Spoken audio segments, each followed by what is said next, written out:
All right, here comes another video your way, courtesy of Mr. O'Neill. So we went over this Tuesday when we started talking about the slope formula. So here we have this equation right here. M is equal to y sub 2 minus y sub 1 over x sub 2 minus x sub 1. And I asked first block, why am I saying sub? And they looked at me like I was crazy. And then somebody in the audience finally said, you're saying sub for subscript, which is right there. So we use subscripts to distinguish between the two values. I think the only person that was absent was Roberto. So if Roberto, this is your first lesson, prepare to be lost. But you'll catch on sooner or later. All right, so again, this is not something deep. We just put the y sub 2 goes there. We put the y sub 1 goes there. We put the x sub 2 goes there. We put the x sub 1 goes there. And then we just simplify. And I told you that when we simplify, 0 minus 6 is negative 6, and 3 minus 0 is 3. But negative 6 divided by 3 is negative 2. And I told you to write this as a fraction because this is going to be rise over run. So we've done this already. Rise over run is the same thing as changing y over the change in x. So we did this. So we're going to move on. And then I gave you an acronym. And I said, hey, every year I teach this, people always get confused about horizontal and vertical line slopes. And I said, if you remember the acronym of HOY, H-O-Y, H starts with a H. Horizontal lines, horizontal starts with H. So if you remember that, you remember that H, a horizontal line, has a slope of 0 and only crosses the y-axis. That is what we know. Okay, so you'll never say that horizontal lines have a slope that is undefined. That is a lie. Okay, so I'm going to use the slope formula, and I'm going to show you something why we get 0. And this is something that you need to know for the future. So if I have these ordered pairs right here, I'm going to blow this up. Oh, this is about to be a mess. Okay. All right, y'all see those ordered? Whoa. All right. Give me a second. All right. So we got out the picture. Move you over. All right, y'all see these ordered pairs? You have some room on the right side of your paper. You're going to write this on the right side of your paper because I blew it up. So, of course, I got more room than you have right now.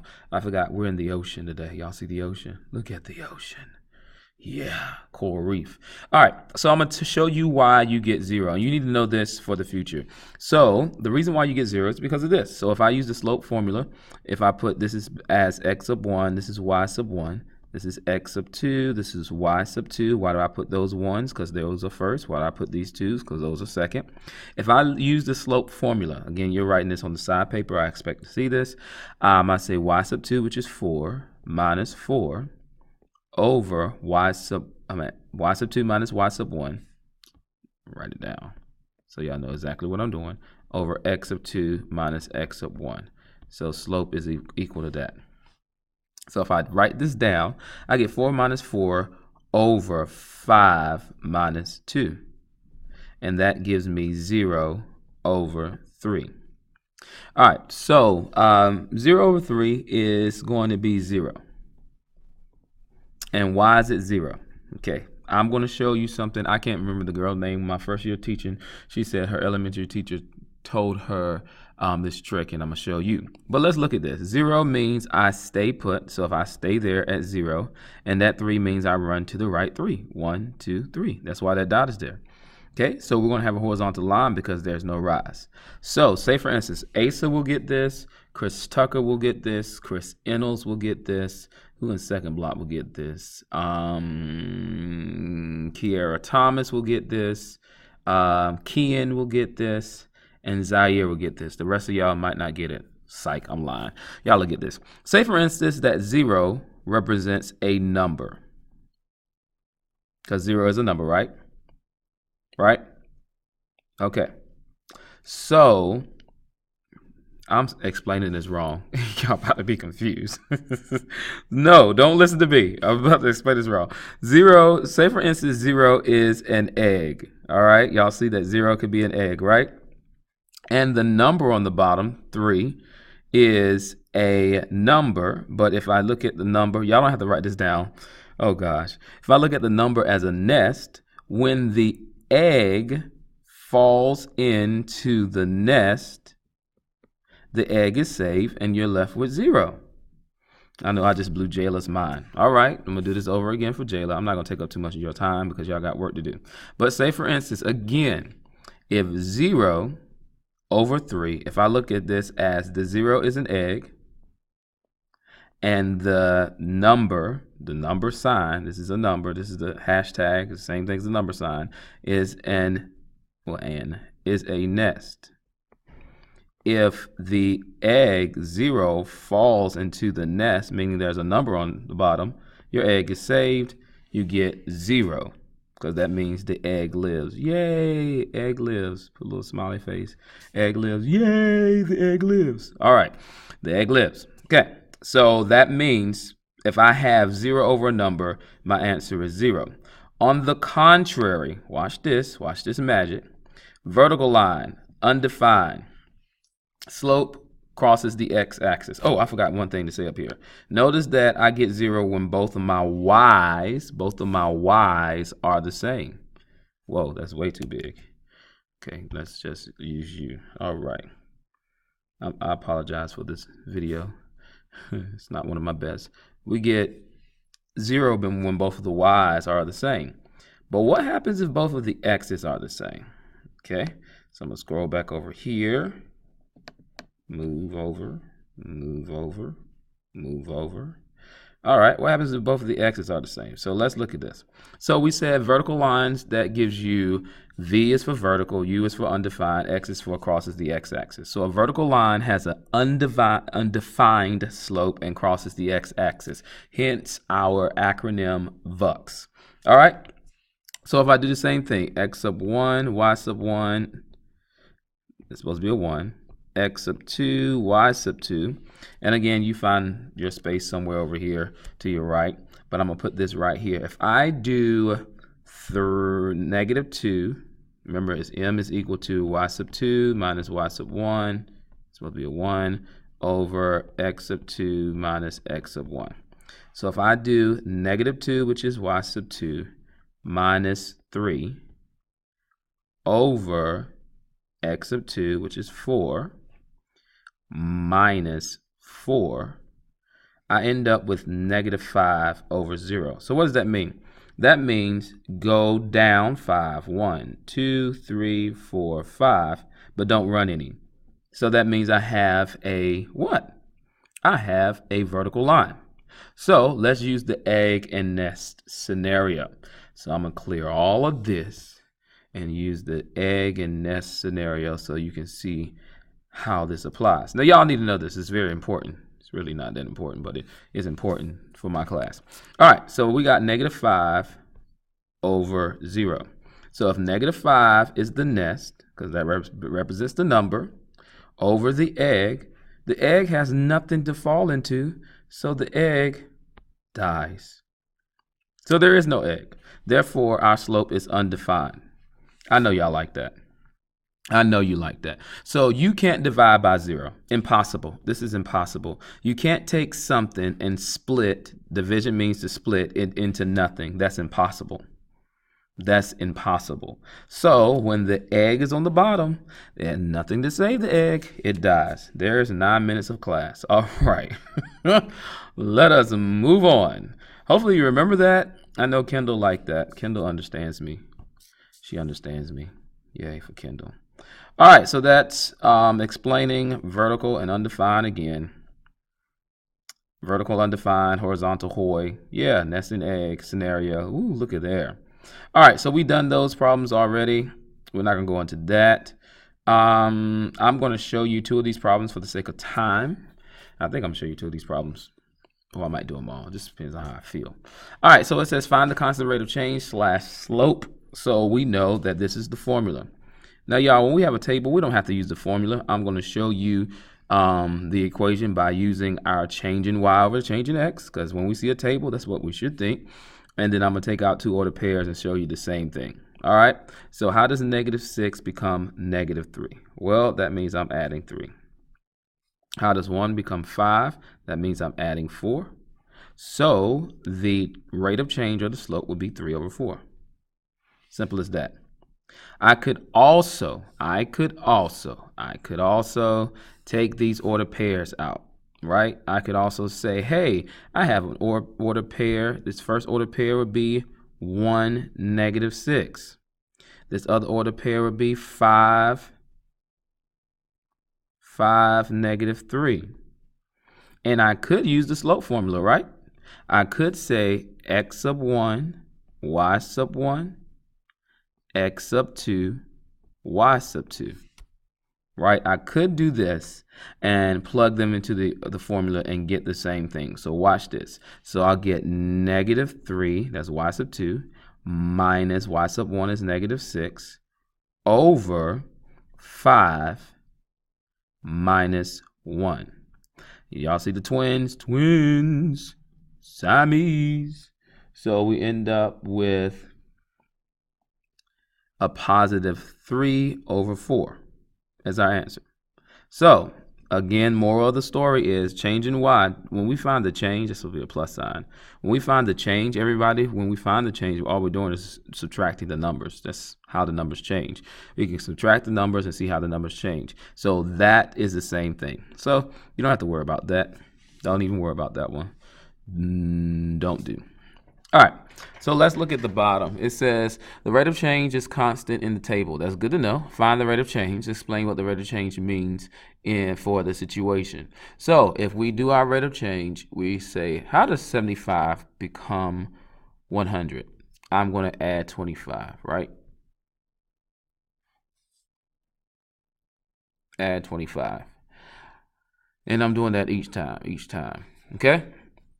How does 3 become 4? I add 1. So what's the rate of change? The rate of change would be 25 over 1. But it says, what does this mean for the situation? So now you just look at the subject. 25, what? $25.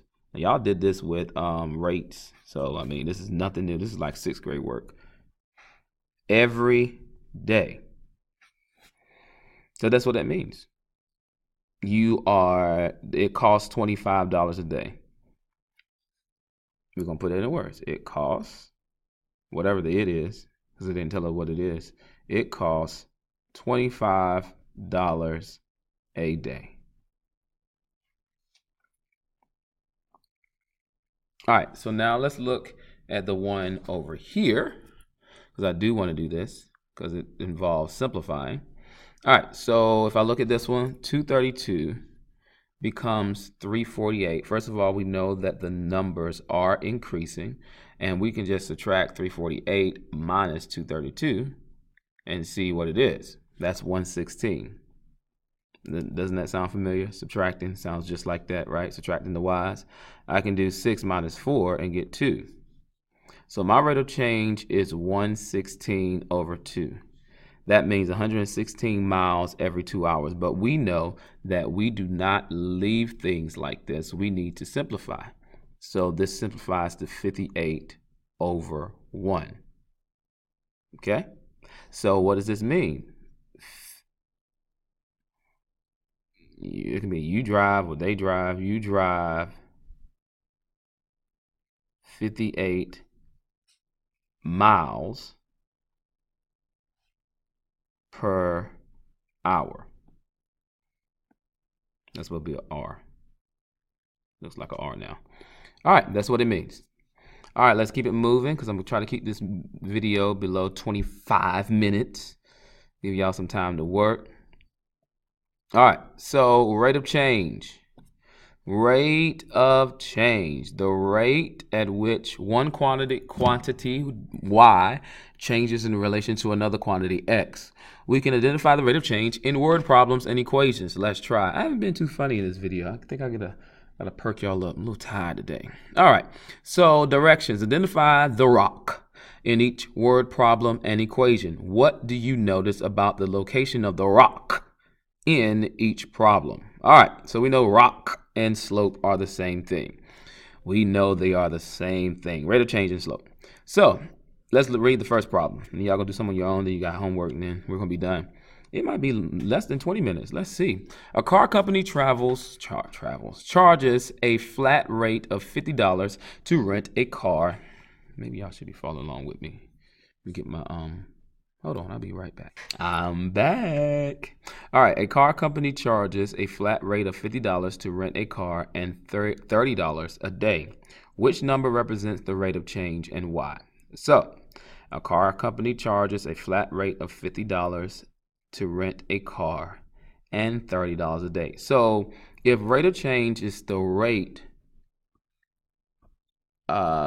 let's see, let's go back to my drawing tool. So if rate of change is the rate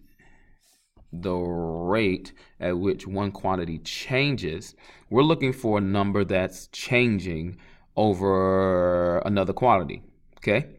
So there are two numbers here. This is our first number, and yes, I want you to annotate with me. This is the first number, this is the second number.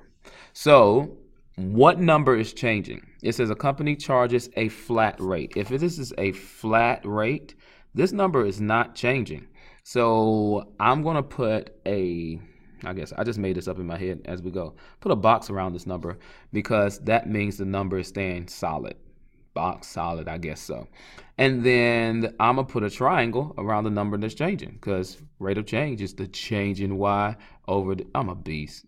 Y'all can't make this stuff up. I'm telling you, I'm so amazing, man. I just wish I could just pass this amazement down to my students. Gosh. Oh, so yeah. So $30 a day. $30 a day. That means that 30 is changing. It's increasing $30 a day. So which number represents the rate of change? ROC is 30. M, which is our variable for our slope, is 30. Why is it 30? Why is the ROC 30? This number changes every day. All right. There we go. That's some ugly handwriting. Ooh, gosh. I apologize. All right, let's look at the next one. It says a baby panda is close to 50 pounds at birth. In 3 weeks, the panda will grow about 20 pounds a week. Which number represents the ROC and why? Woo, well, will you look at here? So we have two numbers. We have 50 and we have 220. The panda is close to 50 pounds at birth. Well, if you're 50 pounds at birth, that means that's where you start. But in 3 weeks, the panda will grow 20 pounds a week. Well, it's clear that if I'm growing means changing, and it's 20 pounds a week, that's already a rate. That's my triangle. So my ROC is 20. My slope is 20. Therefore, and the reason why, because the number is changing every week. The number is changing every week. So beautiful, K, I tell you. All right, let's look at number 3. After filling, how many more? Yeah, 3 gonna be my last one. Y'all gonna do the rest on your own because I'm gonna try to keep it under 20 minutes. I'm gonna try. After filling up your gas tank that holds 15 gallons, your car uses 3 gallons per 2 days. Which number represents the rate of change and why? Well, we have 15 gallons. We got 3 gallons per 2 days. So we got 3 numbers here. But that 3 gallons per 2 days seems to translate into 3 halves. 3 gallons per 2 days. Which number represents the rate of change and why? Well, if the tank holds 15 gallons, this number is not changing. Ooh, I forgot to put my square here. Square that, y'all. That's square. That's solid. Stay in there. So this ain't changing. I mean, unless you get a new car and you get a new max of gallons it can hold, that's staying the same. So 3 gallons per 2 days. So that's the rate of change. So the rate of change would be 3 over 2. The slope is 3 over 2. And why is at the rate of change? Because it's changing. I should say this number is changing 3 every 2 days. Ooh, this handwriting is amazing. That's why that's the rate of change. So 3, technically I don't have 2 triangles, but the two numbers go together because it's 3 over 2. It's 3 every 2 days. That's what's changing. This, when you see per, usually that means a rate, y'all. All right, so you're going to do 4. I lied. I'm already over 20 minutes, whatever. I said 25. That was my goal. Shut up. Okay, we only got 4, 5, and 6. You're going to do 4, 5, and 6. Of course, yours is not as jumping up as mine. But this is the deal. This question right here, you need to answer. And those people that get it right will get a prize tomorrow in class. It says, what do you notice about the location of the rock in each problem? It should be saying each equation. So look at each equation. Look at each equation. Look at each equation. Look at each equation. Each equation. Each equation. Notice in the first equation, let me get my little pen tool here so y'all can see what I'm talking about. Notice in the first equation, the rock or the slope was 30. Where is it located? The rock or the slope was 20. Where is it located?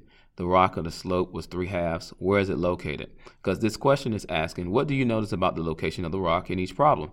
It's very simple, y'all. After you do 4, 5, and 6, you can test to see if it's true. You're going to notice something about the rock in each equation. All right, so I know you enjoyed hearing me. I know you wish you could see me, but you know, folks got to do what they got to do.